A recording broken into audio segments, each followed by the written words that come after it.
In a video I did a while back regarding the moments on Sesame Street that scared us as kids, I mentioned a 1983 special called Don't Eat the Pictures, Sesame Street at the Metropolitan Museum of Art, that deserved its own video. Well, this is that video, and boy, does this special deserve more recognition. Actually, you know who deserves more recognition? The writer behind this, Tony Geis. He was a writer for the Sesame Street franchise from around the 80s to his death in 2011. In addition to giving us the Honkers and Abby Cadabby, Geis was also a great songwriter and was on the story and screenwriting team for Follow That Bird, An American Tail, and The Land Before Time. I wouldn't feel right giving Geis all this praise without also giving credit to Judy Freudberg, who worked with him on many of these projects, although not Don't Eat the Pictures. I love that Geis and Freudberg weren't afraid to get a little dark and moody with their writing. The thing is, the real world isn't always as cheerful as the world of Sesame Street. I think these writers knew that, and were able to expose the kids in the audience to something that might upset them a little bit, but in a safe sort of way, if that makes any sense.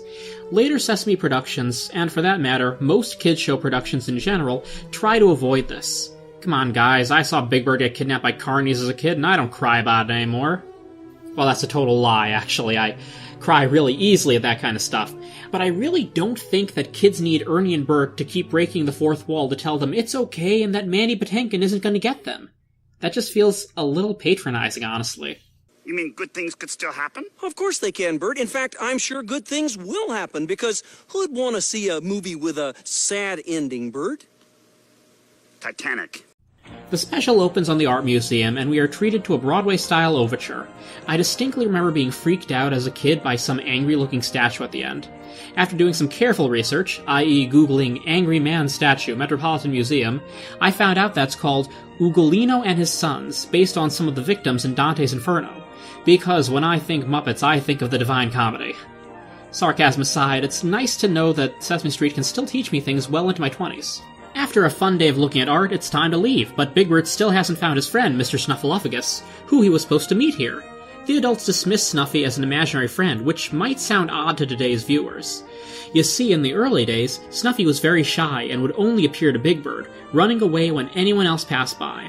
Not only did these scenes get harder and harder to write, but when some terrible child abuse scandals made the news, the staff on Sesame Street worried that the whole "no one will believe your far-out story" concept with the Snuffleupagus was sending the wrong message to kids in the audience.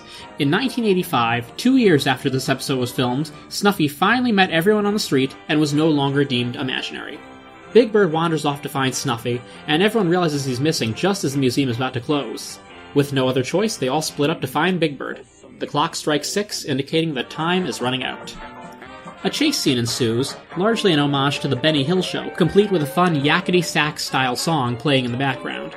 I thought this was hilarious as a kid, although now I'm just thankful they didn't do that Scooby-Doo bit where everyone, runs around through the different doors. As Big Bird disappears farther and farther into the dark recesses of the museum, the clock strikes 8, meaning that everyone was looking for him for 2 whole hours, to no avail. Everyone winds up locked inside the museum. This was in the days before cell phones, so it's a bigger problem than it would be today. A lot of the special explores art appreciation, which is evident in the following scene where Oscar finds a room of broken statues.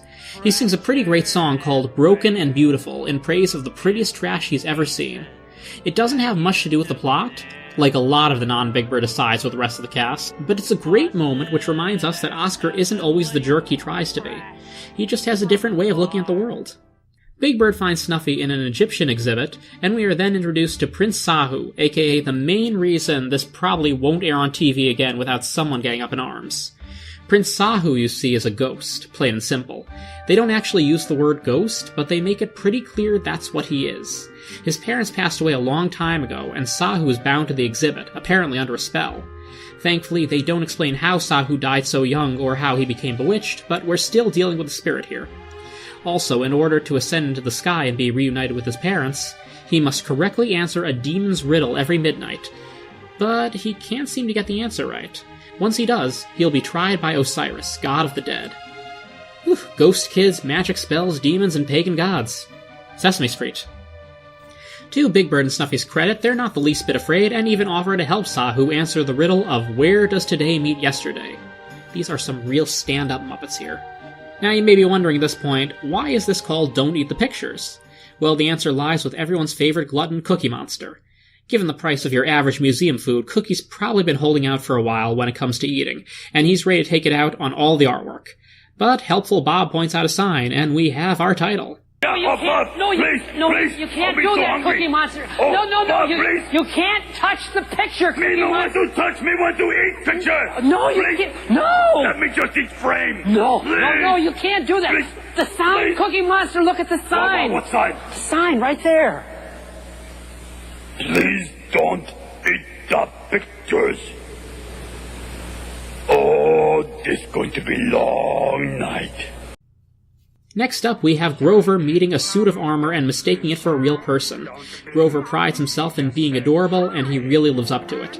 Dressed as Super Grover, he sings, "I Want to Be Your Friend," and it's the cutest thing ever. As always, Frank Oz is in top form here. This is followed shortly after with another Frank Oz number, the title song, "Don't Eat the Pictures." It's a funky song where Cookie Monster's angelic consciences help him resist the urge to eat paintings, statues, and mummies. Aside from the gross implications of Cookie Monster wanting to eat a preserved dead body, I love the song. Big Bird, Snuffy, and Sahu go to the Temple of Dender exhibit to think about the riddle. I've seen this temple on display, and it's a lot less ominous in the daytime. We are then treated to a scene where Ernie and Bert observe a painting of Washington crossing the Delaware. It's a great bit where Frank Oz and Jim Henson just get to play off each other. It's nice, down-to-earth, and pretty darn funny. I will add that Bert's patriotism would make Sam the Eagle proud. Big Bird and friends still haven't figured out the riddle yet, and midnight is fast approaching. Sahu is ready to give up. After 4,000 years of guessing wrong every night, it's easy for the kid to lose hope. Of course, Big Bird is a little more optimistic about the whole thing, which leads into the song, "You're Gonna Be a Star," and gosh darn it, I tear up just listening to it. It's not really a sad song, but it has a sweet melancholy feel to it, despite the breezy instrumental. The clock strikes 11, and the stakes are high. At this point, we're approaching the climax, but first we get a haunting emotional song about mothers and children. I used to think that there was no real point to this song, aside from showing off the beautiful voice of Elena Reed Hall, but I recently realized that it's supposed to mirror Sahu's longing to be back with his parents. I like that they leave it subtle, though. Took me this long to figure it out. I'll admit that as a kid I would fast forward through this song, but it's a lot better as an adult. At this point, even Big Bird appears to have given up. However, when all seems lost, Big Bird accidentally figures out the answer. Today meets yesterday in the museum. Midnight is here, the demons a-comin', the New Year's ball is a-droppin', and don't feed your mogwai. A spooky montage of clock striking 12 heralds the appearance of the demon, who isn't that scary to me now, but as a kid it was pretty ominous. The demon seems like a decent guy, surprisingly. He's just really impartial and kinda bored. Apparently the spell has been getting to him too. Sahu finally answers correctly and soon stands before Osiris to see if his heart is truly lighter than a feather. If not, he may never go to heaven. A representation of his heart is weighed alongside one of Big Bird's feathers, and his heart proves to be heavier, dooming him to stay trapped on Earth. It's not fair. It's not fair. Not fair! Well, he's just a little boy, and he's been alone for 4,000 years with no one to love him. So, of course his heart is heavy. Don't worry, Sahu.